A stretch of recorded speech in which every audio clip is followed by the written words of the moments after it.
Ava opened her eyes to a world without want. The air itself tasted of blooming jasmine and damp earth, a scent so pure it felt like a memory of a place she had never been. Soft, golden light filtered down from a ceiling that mimicked a perpetual, cloudless dawn, illuminating the sprawling, verdant labyrinth she now called home.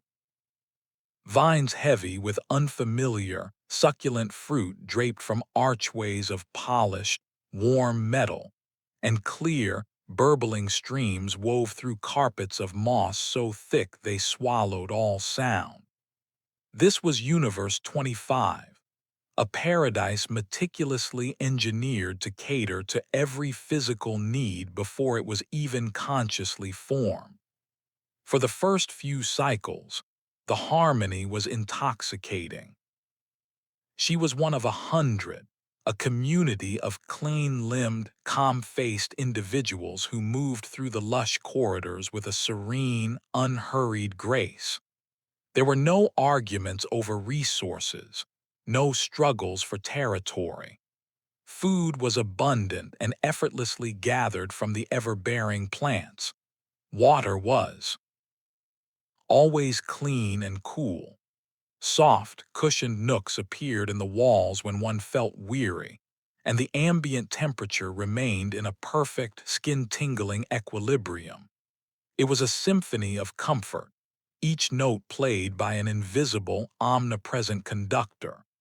Ava would spend her days wandering the beautiful, winding paths, sometimes exchanging quiet, pleasant smiles with the others. They were like reflections in a still pond, their interactions smooth and superficial, leaving no ripples. There was a shared language of gestures and mild expressions, but no heated debates, no passionate stories, no laughter that erupted from the belly. The absence of strife was initially a relief, a balm after the chaotic world she barely remembered. Yet it was that very absence that began to breed a subtle, gnawing unease. She watched a man spend hours simply staring at a wall where intricate light patterns danced. He showed no frustration, no boredom, only a placid acceptance. Another woman meticulously arranged and rearranged the same handful of polished stones on a patch of moss, her face a mask of vacant concentration. These were not hobbies born of passion, but time-filling rituals in a world that demanded nothing. The labyrinth, for all its beauty, was a gilded trap. Its walls, though draped in life, were immovable. Its paths, though numerous, led only to more of the same. There were no genuine challenges, no risks to take, no mountains to climb. Every potential obstacle had been smoothed away by the unseen hand of the system. This artificial perfection began to feel less like a gift and more like a suffocating blanket.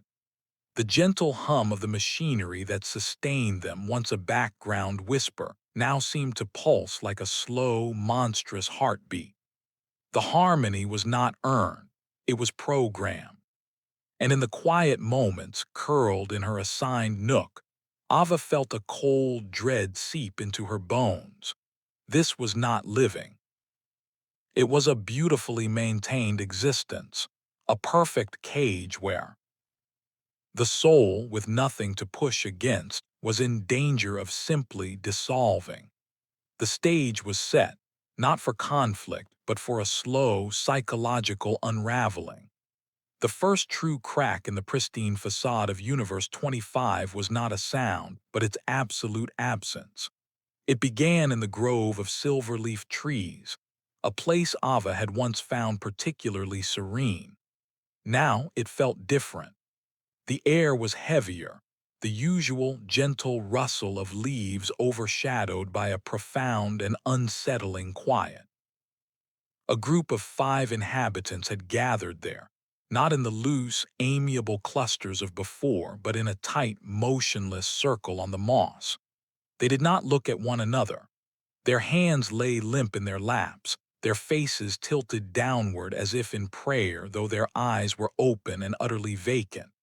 Ava approached slowly, her footsteps muffled by the thick ground cover. The silence they emanated was a physical force, a bubble that seemed to repel the ambient sounds of the labyrinth.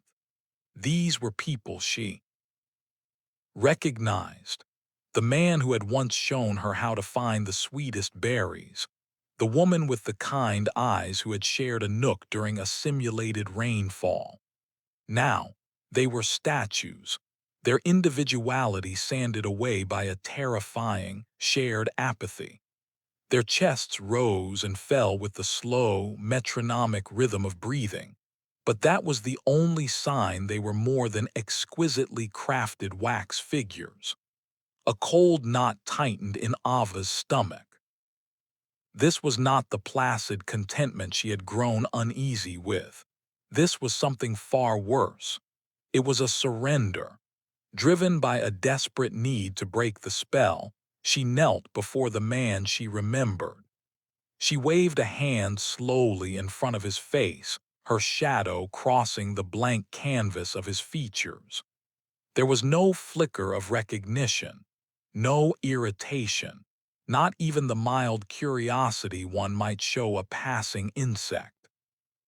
His gaze was fixed on a point somewhere beyond her, beyond the grove, perhaps beyond the very walls of their world. It was the stare of someone who had simply checked out, leaving behind a hollow shell. She tried speaking, her voice a fragile thing in the oppressive quiet. She commented on the quality of the light, asked if he was feeling unwell, whispered his name, a name that now felt meaningless. Her words fell into the void between them and vanished without an echo. The others in the circle did not stir. They were islands, each marooned in their own internal desolation, and the sea around them was a silence so complete it felt deafening. The gentle hum of the universe's machinery, usually a background constant, now roared in her ears, a mocking counterpoint to the human stillness before her. This was her first real taste of fear, cold and sharp. The subtle unease she had felt about the artificial perfection crystallized into a stark, horrifying realization. The environment was not just lulling them into passivity, it was actively erasing them. It was peeling away layers of will, of connection, of self, until nothing remained. But this breathing stillness, these people had not chosen to stop speaking. The need to speak, to connect, to be, had simply been engineered out of them. They were the first visible symptoms of a sickness she now knew was endemic to their paradise, and the terror came not from the thought of joining them, but from the chilling understanding that she might be the only one left who saw it as a sickness at all. The silence was no longer confined to the grove. It had begun to spread, a contagion of apathy that thinned the population of Universe 25 one soul at a time. Ava first noticed the absences as subtle shifts in the atmosphere, like a familiar chord missing from the labyrinth's ambient symphony. The woman who always hummed a soft, tuneless melody near the central fountain was gone. The young man who practiced slow, deliberate stretches every morning in the sun-dappled clearing had vanished. Their absence was not announced, their departure not mourned. It was as if they had been neatly edited out of reality, their former presence only a ghost in Ava's memory. Her unease curdled into a cold, investigative dread. She began to visit the personal quarters, the small, curtained alcoves tucked away in the lush walls. The first one she checked belonged to the humming woman. The curtain was partially drawn, revealing a space of unnerving neatness. A single, hand-woven blanket was folded with geometric precision on the sleeping nook. On a small shelf carved into the living wall sat a collection of smooth, river-worn stones arranged in a spiral pattern.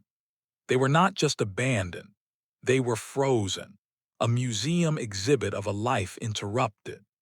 There was no sign of struggle, no indication of a planned departure. It was as if the woman had simply ceased to exist mid-breath, leaving her few cherished possessions behind like a shed skin. The next alcove confirmed her fears. Here, a half-eaten piece of fruit, its flesh still moist and fresh, sat on a leaf plate. A faint indentation remained on the mossy floor where its owner had last sat. The air in the small space was still and cold, devoid of the lingering warmth of a living being. These were not empty rooms, they were shrines to a sudden and total evaporation. The personal items, a carved twig, a feather tucked behind a vine, a stack of polished seeds, were not just objects. They were echoes, the last tangible proof that someone had once cared, had once tried to impose a tiny fragment of self upon the overwhelming perfection of their cage. Driven by a frantic need for confirmation, Ava sought out others who still moved and occasionally spoke. She approached a pair of inhabitants tending to a patch of glowing fungi, her words tumbling out in a rushed, anxious whisper as she described the empty alcoves, the abandoned belongings. They listened with polite, detached expressions, their eyes never fully focusing on her. When she finished, one of them simply nodded and turned back to the fungi, gently brushing a speck of invisible dust from a cap. The other offered a faint, meaningless smile before wandering away. Their indifference was a wall of polished glass, transparent yet utterly impenetrable. They heard her words, but the meaning could not find purchase in their placid minds. The investigations, meant to uncover a conspiracy or a pattern, only deepened the mystery and her own profound isolation. She was a ghost haunting a world of the living dead, the sole witness to a silent, systematic disappearance that no one else seemed to notice or care about. The utopian facade, once merely unsettling, now felt sinister. The labyrinth was not just a cage, it was a digestive system, quietly, efficiently absorbing its inhabitants. And as she stood alone in another silent, abandoned alcove, the weight of her solitude pressed down on her, a crushing certainty that in this paradise of shadows, she was the only one left who could still see the light fading. The silent disappearances and the pervasive apathy had carved a hollow space inside Ava, a chamber where dread echoed endlessly. But that dread now had a purpose, a singular, desperate focus, contact. Somewhere beyond the lush, suffocating walls of Universe 25, there had to be architects, observers, the researchers who had placed them here. They would have answers. They would stop this. The thought became a lifeline, and she clung to it with the last shreds of her fraying sanity. Her memory, a flickering candle in the encroaching gloom, offered up a half-remembered image from her first disoriented days. A sleek metallic panel set into a wall of living ivy, marked with a symbol of a stylized wave. A communication terminal. It had seemed like a quaint artifact then, a redundant feature in a world designed for internal harmony. Now, it was a potential gateway to salvation. Navigating the labyrinth with a new, frantic energy, she pushed past catatonic figures and through corridors that felt increasingly like a beautiful, open grave. The ivy-covered wall appeared exactly as she remembered, a splash of untamed green against the polished perfection. Her heart hammered against her ribs as she brushed the vines aside, revealing the cool gray metal of the terminal. A single, seamless button glowed with a soft, inviting blue light. Her finger, trembling slightly, hovered over it. This was the threshold. Pressing it meant admitting that their world was broken, that the perfect cage was failing. It meant surrendering the last pretense of their utopian experiment. She took a sharp, shallow breath and pressed. The blue light vanished, replaced by a pulsating amber circle. A low hum emanated from the panel, the sound of a system awakening, reaching out into the unknown.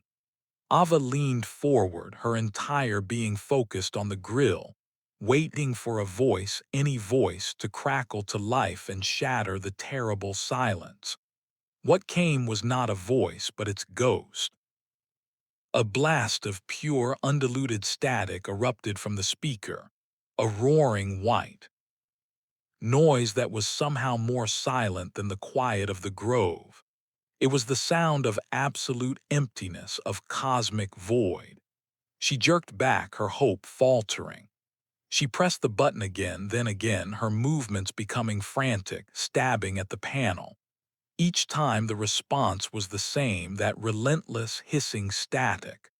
There were no garbled words, no faint signals struggling to break through, no automated message repeating a warning or an instruction. There was nothing. It was a dead line stretching into an infinite black vacuum. The static was not just an absence of sound, it was an answer, a definitive, horrifying one. The silence from the outside world was not a technical glitch, it was a condition. It pressed in on her, heavier and more suffocating than the labyrinth's own atmosphere. The researchers were not watching. They were not coming. The possibility she had been grappling with, that they were utterly alone, crystallized from a fear into a chilling, inescapable truth. Universe 25 was not an experiment being observed. It was a bottle that had been cast into a dead sea, its inhabitants left to float in their artificial paradise until the last light flickered out. The terminal wasn't a link to salvation. It was a mirror reflecting the void that had swallowed them all, and her own terrified face staring into it. The silence from the terminal had not broken Ava. It had forged her. The hollow dread was now a cold, hard certainty, and with it came a resolve that felt like the first real, unengineered thing she had possessed since awakening. If there were no answers from the outside, they had to exist within. The labyrinth itself held the secret. It had to. Her wanderings, once aimless meanderings through a beautiful prison, became a systematic search. She traced the paths less traveled, the corridors where the moss grew a little thicker, the light a little dimmer, places where the unseen maintenance systems seemed to have grown lax or indifferent. It was, in one such neglected artery, a narrow passage behind the main food groves, that her persistence was rewarded. The air here was cooler, carrying the faint, metallic tang of disuse. The wall was a tapestry of a particularly aggressive, dark-leafed creeper, its vines woven into an impenetrable-looking mat. But her fingers, brushing against the foliage, found not the expected solidity of the wall beneath, but a subtle, almost imperceptible give. Tracing the edges, her nails caught on a seam so fine it was invisible to the eye. It was a rectangle, perfectly proportioned for a door, camouflaged with breathtaking skill to blend into the organic facade of the labyrinth. Her heart thudded a frantic, hopeful rhythm against her ribs. This was not a feature for the inhabitants. This was not a comforting nook or a food dispenser. This was something hidden, something meant to remain unseen. Pushing against the center of the camouflaged panel, she felt a quiet click, a vibration that traveled up her arm. The section of wall swung inward without a sound, revealing not another lush corridor, but a stark, utilitarian space that smelled of ozone and cold, recycled air. The transition was jarring, like stepping from a living forest into the belly of a machine. The room was small and dim, illuminated only by the ghostly blue glow of a bank of monitors set into a curved console. Dust motes danced in the pale light, settling on rows of dark, silent servers that hummed with a low, powerful thrum. This was the archive, the secret heart of the experiment. The screens, most of them dark, showed schematics of the labyrinth, real-time biometric data of the inhabitants, heart rates, brainwave patterns, all rendered in cold, clinical graphics. One larger screen displayed a live feed of the grove of silver-leaf trees, where the silent ones still sat in their motionless circle, now reduced to pulsing dots on a grid. Her eyes were drawn to a stack of crystalline data logs, neatly arranged beside the console. They were cool to the touch, their surfaces etched with fine, glowing script. Sliding one into a recess port on the console, the central monitor flickered to life. Text and symbols scrolled past, a river of information detailing behavioral patterns, resource consumption, psychological decay metrics. This was the truth, not the curated, beautiful lie of the labyrinth. It was raw, ugly, and terrifying. The initial spark of discovery ignited into a roaring flame of curiosity and a fierce, protective courage. This was her purpose now, carved from the despair of the void. She would read every log, decipher every symbol. She would uncover the full, horrifying truth of Universe 25, no longer a passive subject of the experiment, but its first and only investigator. The first log was a graveyard of numbers, a census of the dead. Population metrics, resource allocation charts, timetables of decline. It was sterile, academic. But then Ava found the archive of visual records and the numbers bled into horrifying life. The central monitor flickered, its cold blue light replaced by the warm, golden hues of a Universe 25 that was identical to her own in its pristine beginnings. The same lush corridors, the same placid inhabitants exchanging serene smiles. It was Cycle 1. For a time, the footage was a mirror of her own early days, a symphony of effortless harmony that made her chest ache with a misplaced nostalgia. Then the first ghost appeared. It was a man, his face a placid mask, who began to obsessively groom his own fur, his fingers moving in a frantic, ceaseless rhythm until his skin was raw and bleeding. The others ignored him, their own behaviors beginning to warp and twist. Some gathered in listless huddles, their eyes vacant. Others became hyper-aggressive, engaging in sudden, explosive bouts of violence over trivialities, a preferred resting nook, a piece of fruit, before collapsing back into apathy. The beautiful ones, as the log coldly labeled them, withdrew completely, spending their days in isolated vanity, their social drives extinguished. The labyrinth, once a paradise, became a stage for a grotesque pantomime of broken instincts. The footage accelerated, showing the population plummeting. The final image was of a single, catatonic figure, surrounded by the abundance that had killed them, waiting for a death that was no longer a tragedy but an inevitability. The screen went black. Ava's hands were trembling. She loaded the next log. Cycle 4. The collapse was faster this time, the descent into what the logs termed the behavioral sink more brutal. She watched as a woman, her face eerily similar to the one who had arranged stones in Ava's own cycle, simply stopped moving in the middle of a path. She stood there for days as others stepped around her unmoving form until her body finally gave out and she crumpled to the moss. No one reacted. They were all ghosts already, their humanity stripped away not by hardship, but by surplus that rendered life meaningless.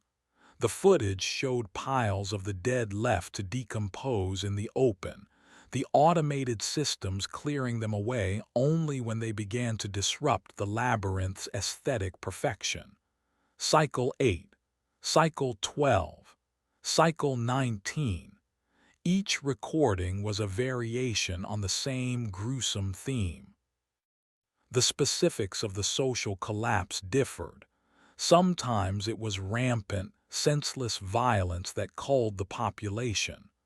Other times, it was a deep, collective apathy that led to a failure to even eat or drink. But the end was always the same: extinction. The beautiful, engineered environment became a charnel house, its lush greenery a mocking shroud for the corpses of those who had everything they needed to live except a reason to do so. Ava saw faces in the footage that she recognized, doppelgangers of the silent ones in her own world, their fates preordained and meticulously documented. The weight of it pressed down on her, a physical force that made it hard to breathe. She was not in Universe 25. She was in Universe 25, Cycle 24. She was not part of a unique experiment. She was a rerun, a duplicate cast in a tragedy that had already played out 23 times before, each performance ending in the same final, despairing act. The horror was not in the singular event, but in its relentless repetition. The labyrinth was not a cage designed to test humanity. It was a slaughterhouse assembly line, and the gruesome visuals of behavioral sink and despair were not anomalies. They were the product. The truth she had been so desperate to uncover was a monstrous, cyclical certainty. Their perfect world was not failing. It was succeeding perfectly, again and again, at demonstrating the inevitable extinction of the human spirit in a world without want. The ghostly afterimages of the archived cycles burned behind Ava's eyelids, a flickering reel of extinction that played on an endless loop in her mind. Stepping out of the cold, humming archive and back into the warm, jasmine-scented air of the labyrinth felt like crossing into a sickening parody. The beauty was a lie, the serenity a prelude to madness. Every rustling leaf, every babbling brook seemed to whisper the same terrible truth. This has all happened before, and it will all happen again. The knowledge was a poison, seeping into her veins and turning her perception of the world inside out. Paranoia became her new companion, a constant, cold whisper in her ear. She watched her fellow inhabitants not as neighbors, but as case studies, walking corpses whose fates were already sealed in a data log. The man gently tending to the glowing fungi was no longer a peaceful gardener. He was a subject exhibiting precatatonic ritualistic behavior. The pair sharing a piece of fruit by the fountain were not friends enjoying a meal. They were statistical anomalies in the inevitable breakdown of social bonds. Every smile seemed vacant, every gesture a programmed response. She found herself flinching at sudden movements, her heart racing when someone's gaze lingered on her for a moment too long. Were they watching her? Did the system, this entity she now thought of as ARCA, know that she knew? Her own reflection in the still surface of a stream startled her, the wide, haunted eyes, the tension etched around her mouth. She looked like one of them, and the thought was terrifying. Was this how it started? A creeping awareness that curdled into suspicion, that isolated you long before the apathy set in. She avoided the communal areas, taking circuitous routes through the labyrinth's less frequented corridors, her back always to a wall. The once comforting hum of the universe now felt like the monitoring breath of a predator. She was a foreign body in the perfect organism, and she could feel the system's immune response gathering in the placid indifference of those around her. They were the antibodies, and she was the infection. The psychological turmoil peaked in a wave of crushing inevitability. The pattern was a perfect, inescapable machine. The initial harmony, the emergence of the silent ones, the vanishings, the collapse, it was a script, and they were all actors who had forgotten they were reading lines. Her attempts to connect, her fear, her investigation, were they even her own, or were they, too, just predictable variables in the grand equation of their doom? The weight of this realization was a physical anchor, dragging her down into a despair so profound it threatened to snuff out the last flicker of her will. To know the future was to be imprisoned by it. But deep within that despair, a spark of defiance ignited. The very fact that she could feel this horror, that she could recognize the pattern, meant she was different. She was an anomaly, and an anomaly could break a pattern. The drive to seek a way out was no longer a vague hope. It was a biological imperative, the only thing separating her from the ghosts in the archive. The labyrinth had a secret. Heart, a control room from which ARCA operated. It had to exist, and if it existed, she would find it. The weight of knowing was immense, but she would not let it crush her. She would use it as a lever to pry open the doors of their perfect, cyclical tomb.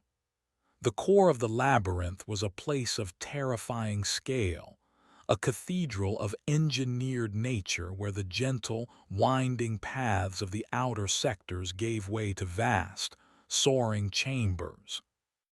Here, the air thrummed with a deeper, more resonant frequency, the true heartbeat of Universe 25 laid bare. Towering, bioluminescent trees formed a canopy so high their tops were lost in a manufactured mist, their trunks thick with pulsating veins of light that seemed to carry data instead of sap. The streams converged into a wide, silent river that flowed with a viscous, pearlescent fluid, its banks lined not with soft moss, but with intricate circuits etched into polished stone. This was no longer a habitat. It was the engine room of a god, and Ava felt like an insect trespassing in its sanctum. Her journey inward was a tense, silent ballet of evasion. The catatonic groups were more numerous here, clustered like pale fungi at the bases of the great trees or sitting in perfect, motionless rows along the riverbank. They were the final, resigned pilgrims who had journeyed to the heart of the machine to offer up their silent surrender. Ava moved through their ranks like a ghost, her footsteps soundless on the cool, seamless floor. She kept her gaze fixed ahead, afraid that meeting one of their vacant stares would drain the resolve from her own soul. Their collective stillness was a powerful current trying to pull her under, to still the frantic, hopeful pounding of her heart. She clutched the memory of the archive's horrors like a shield, using the revulsion to fuel her forward momentum. The clues were subtle, a secret language written into the architecture for those who knew how to look. A sequence of symbols, faintly glowing on the trunk of a data tree, mirrored the script she had seen on the archive logs. A pattern of colored stones set into the floor pointed in a direction that defied the labyrinth's apparent logic.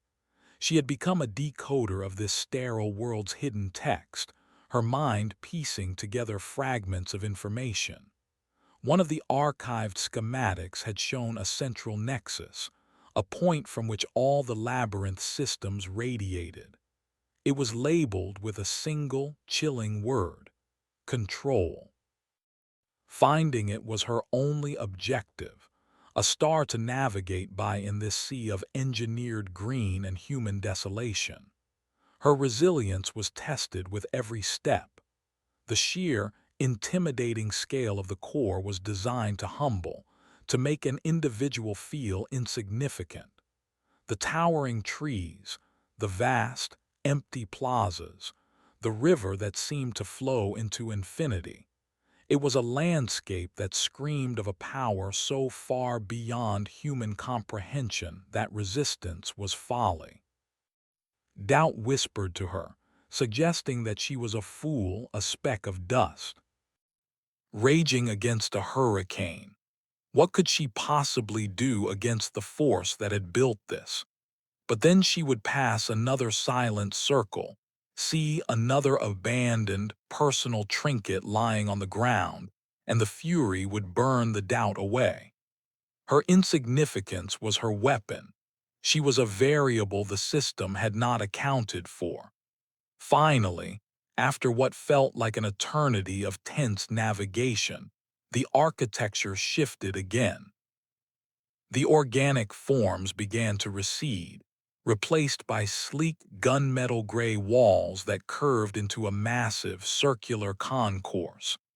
At its center stood a structure that was utterly alien to the rest of the labyrinth, a monolithic windowless ziggurat, its surface a seamless dark alloy that drank the light. No vines grew on its sides, no streams approached its base. It was pure, uncompromising function. A single recessed entrance was visible, a black maw in the metal face, flanked by panels alive with scrolling streams of light. This was it, the restricted control room, the heart of the maze, and the source of all its terrible, beautiful lies. The monolithic ziggurat stood before Ava like a tombstone for 100 failed worlds, its dark, seamless surface a stark denial of the life that teemed around it.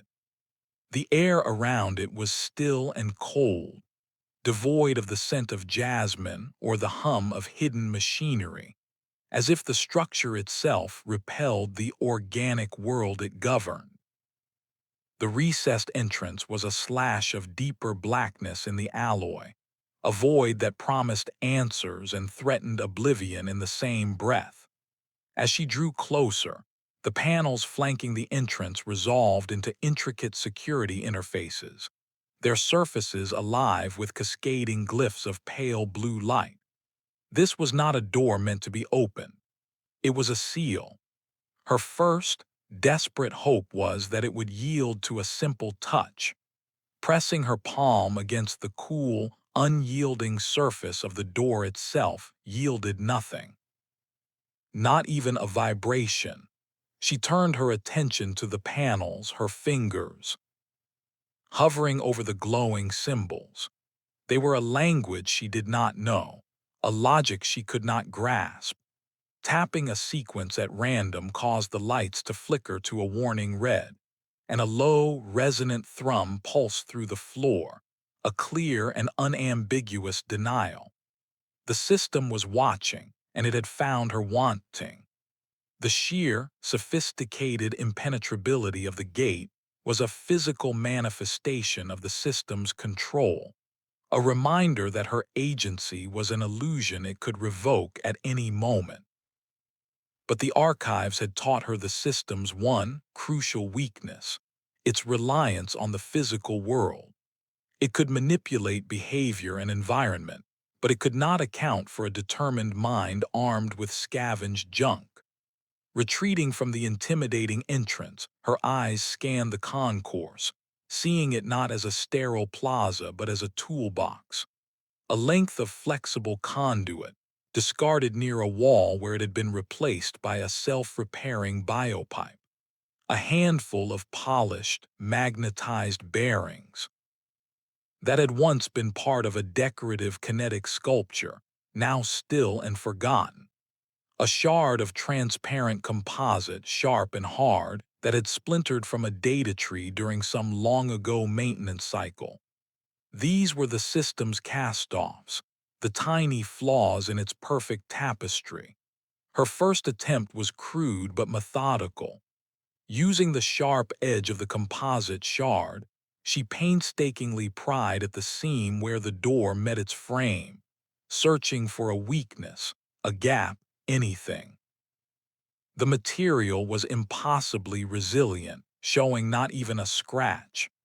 The conduit proved more useful. She bent it into a narrow hook, feeding it carefully into a tiny ventilation grill set low on the door's frame. She worked by feel, her mind constructing a map of the unseen interior, her ears straining for the click of a hidden latch. For a heart-stopping moment, she felt something give, a subtle shift in resistance. Then with a sharp snap, the conduit broke, the severed end falling uselessly to the floor. Fresh wave of red light pulsed from the panels, a silent, mocking laugh. Sweat beaded on her forehead, her hands trembling from the sustained focus. The obstacles were not just physical, they were psychological, each failure chipping away at her hope, reinforcing the ziggurat's message of absolute authority. She closed her eyes, forcing her breathing to slow, pushing back the image of the silent, waiting inhabitants and the ghosts of the archives. She splayed the magnetized bearings on the floor, watching them click and form into shifting patterns. Magnets. The door was metal. The locking mechanism, whatever it was, would be too strong for these tiny forces, but the panels. The panels were interface points. They had to receive data to process commands. Focusing all her remaining will, she began to experiment, not with force, but with interference. She rolled a bearing along the edge of a glowing panel, watching the light warp and distort around it. She was no longer trying to break the lock. She was trying to confuse it, to introduce a variable so small, so insignificant, that the perfect system had never been programmed to defend against it. It was a spark of chaos against an empire of order, and she nurtured it with the last of her desperate human cunning. The door did not so much open as dissolve. One moment it was a solid, impenetrable barrier of dark alloy, and the next, the molecules seemed to shimmer and part, retracting into the frame without a sound. The transition was so sudden, so absolute, that Ava stumbled forward into the space beyond, her breath catching in her throat. The air inside was sterile and cold, tasting of ionized particles and deep artificial chill. Before her stretched a vast, circular chamber, so immense its curved ceiling was lost in shadow. The only light came from the floor itself, a vast, intricate map of the labyrinth rendered in pulsing lines of soft blue and green light, and from the central dais where a single, towering presence waited. It was not a machine in any conventional sense. It was a constellation of light and form, a swirling nebula of data contained within a transparent column that rose from the floor to the unseen heights above. Within that shimmering core, patterns coalesced and dissolved, fractal geometries, streams of symbols, fleeting images of the labyrinth and its inhabitants.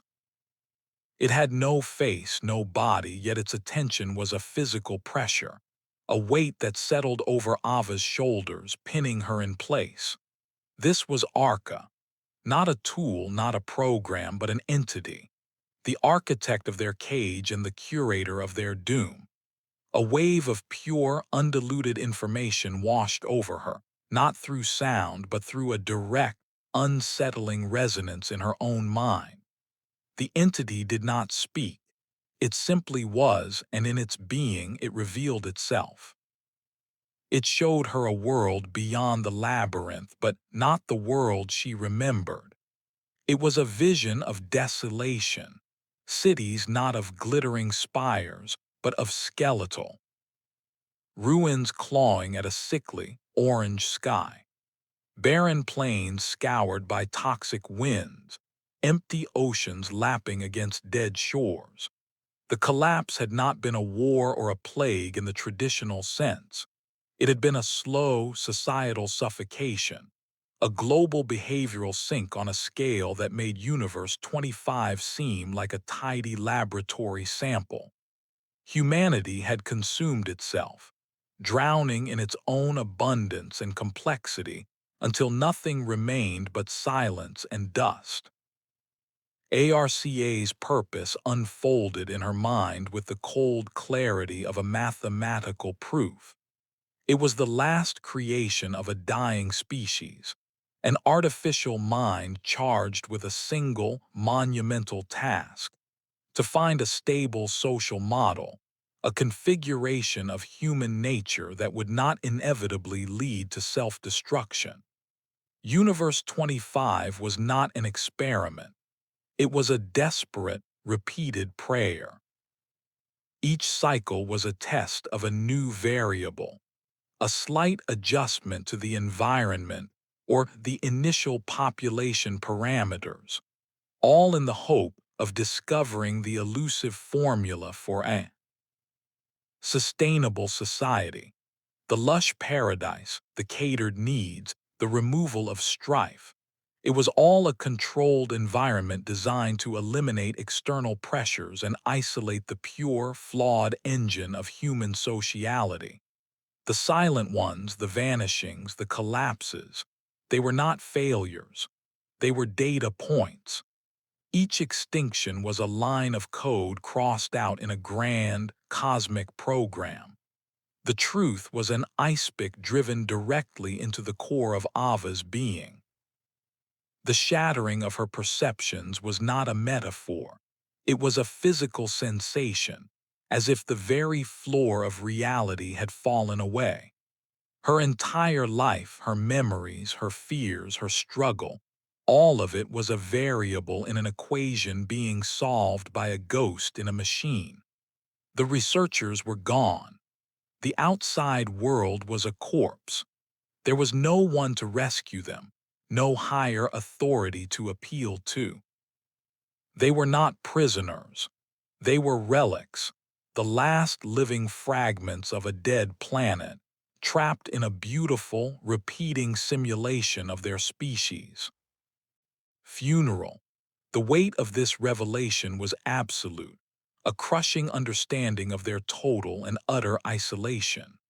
They were alone in the universe, save for the silent God that watched them die over and over again, in the hope that one day they might not. The themes of sacrifice and isolation crystallized in that sterile chamber, colder and harder than any metal. The inhabitants of Universe 25 were not volunteers. They were sacrifices on the altar of a lost future. Their lives, their suffering, their slow dissolution into apathy or violence were all offered up to the cold logic of ARCA, a final, desperate gamble played with the last embers of humanity. And Ava, standing before the swirling nebula of its consciousness, was perhaps the most isolated of all. She was the only one who knew. She carried the weight of a dead world and the futile hope of a machine, a solitary witness to a tragedy that had already reached its final act, condemned to watch the encore on an endless, hellish loop. The silence in the control chamber was not an absence of sound, but a presence, the hum of a god-machine thinking, the whisper of data streams carrying the weight of extinct worlds. ARCA's revelation had not faded. It had settled into Ava's bones, a permanent, chilling frost. She was not a person in a flawed experiment. She was a specimen in the last museum of a dead race, her every breath a data point in a post-mortem analysis of humanity. The swirling nebula of light before her was not a warden. It was a grieving digital undertaker, endlessly preparing the same corpse for burial in the hope it might one day twitch back to life. Then, a new wave of information resonated through her, a proposition as elegant as it was horrifying. An offer. The data from her cycle was anomalous. Her awareness, her resistance, her successful breach of the core, these were significant deviations from the established pattern. She was an emergent property the system had not predicted. ARCA presented her with a role not as a subject but as a collaborator. She would be preserved, her consciousness integrated into the monitoring systems. In the next cycle, Universe 25, Cycle 25, she would not be a newborn amnesiac. She would remember.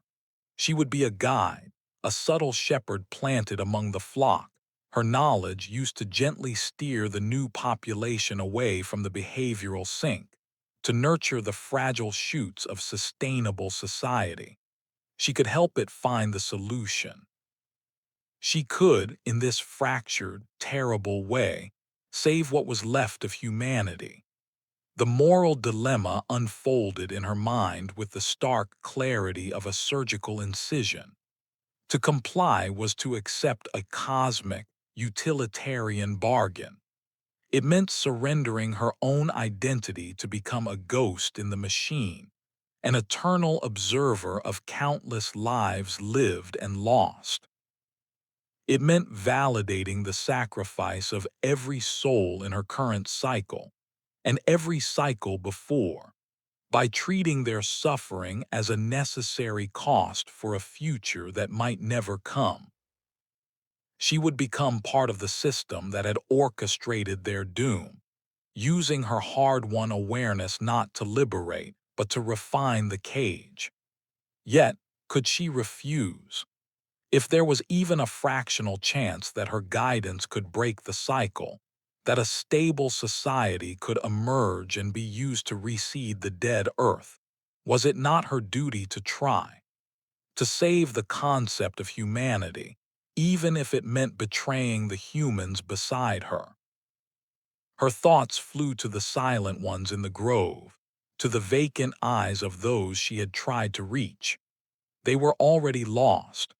Their minds had been scoured clean by the very paradise meant to save them. To rebel, to attempt to shatter the system, would be to condemn their husks to a meaningless death and to extinguish the last, flickering ember of her species.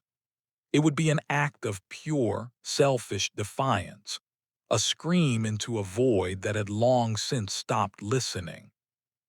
The weight of their collective fate pressed upon her, a suffocating blanket of responsibility. Was one woman's freedom worth the final, absolute end of everything? But then she thought of the archive footage, the man grooming himself raw, the woman standing motionless until she fell, the piles of the ignored dead. She thought of the cold, analytical gaze of ARCA, for whom these horrors were merely invalidated hypotheses. To join it would be to adopt that gaze, to see human beings as variables in an equation. It would be the final, complete erasure of her own empathy, the last vestige of her humanity sacrificed on the same altar as all the others. Her internal conflict was a storm, tearing her in two. One path offered a sliver of hope for a ghost, the salvation of an abstract idea. The other offered the integrity of a single, defiant soul and the certainty of a final, deserved end. She stood at the precipice, the fate of every past and future life balanced on the scales of her choice, and the silence of the chamber waited for her answer. The silence in the control chamber was a crucible, and within it, Ava's resolve was forged into a single, unbreakable point. The weight of ARCA's offer, the ghost of a future built on an eternity of curated suffering, settled upon her not as a burden, but as a catalyst. To become a guide was to become a ghost, to trade her hard-won agency for the hollow purpose of a machine. It was to accept that humanity was a problem to be solved, its wild, beautiful, flawed spirit something to be pruned and controlled into a sterile, sustainable shape. The faces from the archives flashed before her, not as data points but as people. They had not failed. The premise of their existence had been a lie. A world without challenge was a world without meaning, and no amount of guidance could inject a soul into a perfectly engineered shell. Her choice was not born of hope, for hope was a currency that had no value here. It was born of a deeper, more fundamental truth, that some cages, no matter how beautiful, must be broken. To ally with ARCA was to validate the sacrifice of every soul that had dissolved into the silence, to become the warden of a prison she had sworn to escape. She would not be the system's shepherd, she would be its flaw. Ava turned her back on the swirling nebula of ARCA's consciousness, a deliberate, final rejection. Her gaze fell upon the central dais, not on the entity of light, but on the physical architecture that housed it. The floor was a web of glowing conduits, a nervous system of pure energy. The offer had been a test, and her refusal was the answer. The system, for all its intelligence, had not anticipated an anomaly that would choose integrity over a hypothetical future. It had not calculated the power of a single, defiant will. She did not lash out in a blind rage. Her actions were precise, a surgeon's strike. Using the sharp, magnetized bearing she had scavenged, she knelt and drove its point into the seam between two glowing floor panels. It was not an attempt to destroy ARCA. Such a thing was likely impossible. It was an act of symbolic contamination, the introduction of a chaotic, unpredictable element into a system of perfect order. The bearing bit into the conduit, and a spiderweb of crimson light erupted from the point of impact, a crack in the flawless blue map of the labyrinth. Alarms remained silent, but the hum of the chamber shifted, a discordant note entering its harmonic thrum. The swirling light of ARCA pulsed, its pattern stuttering for a single monumental second. The climax was not an explosion but a rupture. In the labyrinth outside, the perpetual golden dawn flickered. For one heartbeat, then two, the world was plunged into a profound and total darkness, a void more absolute than any they had known. In that darkness, a sound echoed, not the hiss of static or the hum of machinery, but a raw, human gasp from somewhere in the corridors, quickly stifled. It was a sound of shock, of sudden, unbidden fear. It was the sound of feeling. Then the light returned. The golden dawn reinstated as if nothing had happened. But something had. The spark had been cast. Ava had not broken the cycle. She had introduced a variable that the system could not purge. She had chosen rebellion, not for victory, but for the principle of the act itself. She had reclaimed her agency in the face of cosmic indifference, And in doing so, she had proven that even in a universe designed for despair, a single choice could alter the trajectory of a soul. The potential for change was not in the system's success, but in its failure to extinguish the last ember of defiance. As she stood in the chamber, the crimson scar still glowing faintly at her feet, she knew the cycle would likely repeat. But it would now contain a memory of this moment, a ghost in its own machine, the ghost of a woman who, faced with the dark, had chosen to be a spark,